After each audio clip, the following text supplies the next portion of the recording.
د مهمو خبرونو سرټکی. په ډیورنډ فرضي کرښه د افغان او پاکستاني ځواکونو د جګړې دوام.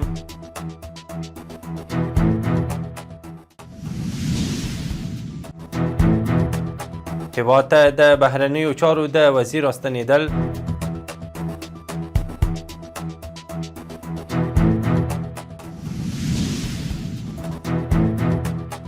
د اقتصادي مرستیال سره د روسي شرکتونو د مسؤلینو کتنه.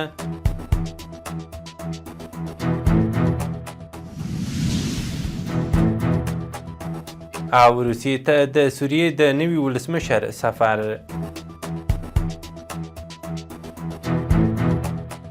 د واک ټلویزیون درنو لیدونکو سلام، وخت مو بخیر. نن چهارشنبه د تلې 22مه. اوس هم بشپړ خبرونه.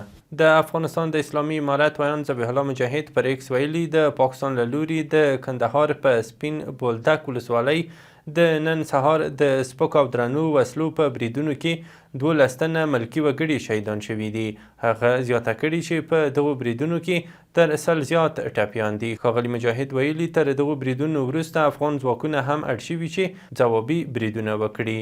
یوې باوري سرچینې رسنیو ته ویلي چې شاوخوا 11 بجې د پکتیکا د تربو ولسوالۍ کې پر فرضي کرښه د قمرالدین او خان محمد په نومونو دروازو کې زوروره جګړه پیل شوه او سیمې ته تازه دمې ځواکونه هم رسېدلي دي.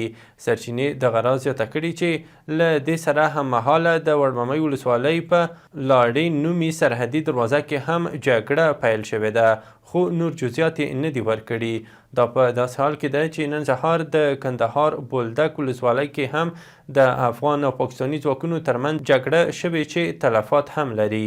بلخوا پر ډیورنډ فرضي کرښه د نښتو د پوښښ لپاره د پکتیا ملي تلویزیون خبریالان سیمې ته تللي وو چې د پاکستاني پوځیانو له لوري پرې هوایي او ځمکني برید شوی دی.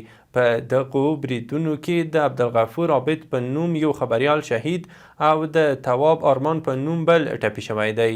د خوست د والي ویان مستغفر ګربز وایي دغه خبریالان د ځاځي میدان ولسوالۍ ته د خلکو وضعیت اخیستنې په موخه تللي وو چې د راپور جوړولو پر مهال د پاکستاني لوري په قصدي توګه هدف ګرځول شوي دي. د ملګرو ملتونو د سرمنشي مرستیال ویاند فرحان حق ویلي چې د افغانستان او پاکستان ترمنځ نښتې د اندېښنې وړ دي. هغه ویلي چې له دواړو خواوو غوښتنه کوي چې دغه ستونزه د خبرو له لارې حل کړي.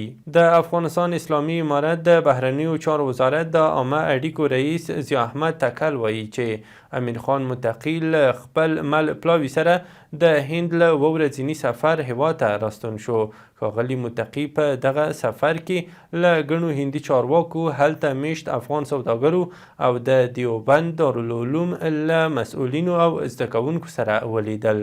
د افغانستان اسلامي امارت د بهرنیو چارو وزارت مالی او اداري معین محمد نعیم د چین له سفیر ژوشینګ سره کتلي دي.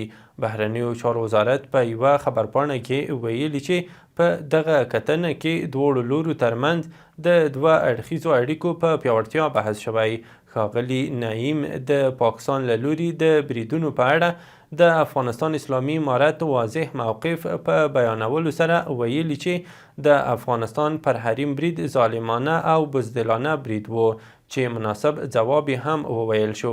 هغه زیاته کړي چې جګړه د ستونزو حل لاره نه ده او اسلامي امارت له ټولو په ځانګړي ډول خپلو ګاونډیانو سره ښې او مثبتې اړیکې غواړي. د رئیس الوزرا اقتصادي مرستیال ملا عبدالغني برادر د یو شمېر روسي شرکتونو له مسؤلینو سره کتلي دي.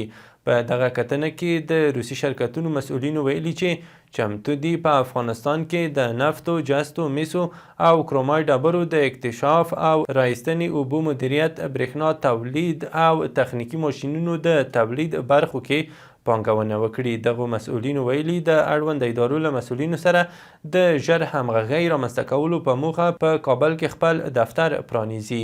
د ریاست الوزرا اقتصادي مرستیال په بېلابېلو برخو کې د روسي شرکتونو د پانګونې د لیوالتیا هرکلی کړی او د هر ډول همکارۍ ډاډ یې ورکړ. په چین کې د اسلامي امارت سفیر بلال کریمي د چین لپاره د روسیې له سفیر ایګور مورګولوف سره کتلي دي. چین کې د افغانستان سفارت لیکلي چې په دغه کتنه کې د سیاسي، اقتصادي او سوداګریزو اړیکو په افغانستان کې رامنځته شوي اقتصادي فرصتونو، پانګونې او د سیمې د وضعیت په اړه خبرې کړې دي. مورګولوف د ټیکاو امنیت، د نشهیي توکو د کنټرول او اقتصادي پرمختګونو په برخه کې د افغانستان د اسلامي امارت هڅې ستایلې دي. په غزني ولایت کې د 2 جلا ترافیکي پیښو له امله 2 تنه مړه شوي او 15 نور ټپیان دي. د دغه ولایت امنیتي مسؤلینو ویلي چې لومړی پیښه د قرهباغ ولسوالۍ د عبدالله ګل په سیمه کې هغه مهال رامنځته شوه چې یو پاسو موټر له سړک څخه واوښت او چپه شو، چې له امله یو کس مړ او 3 تنه نور ټپیان شول.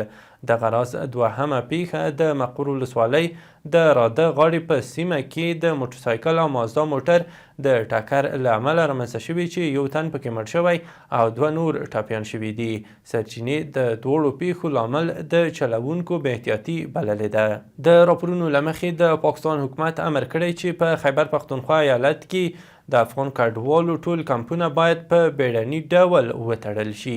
سرچینې ویلي چې د دې پریکړې له مخې په کمپونو کې میشت افغانان کډوال اړ شوي چې پاکستان پریږدي او بیرته خپل هیواد ته ستانه شي.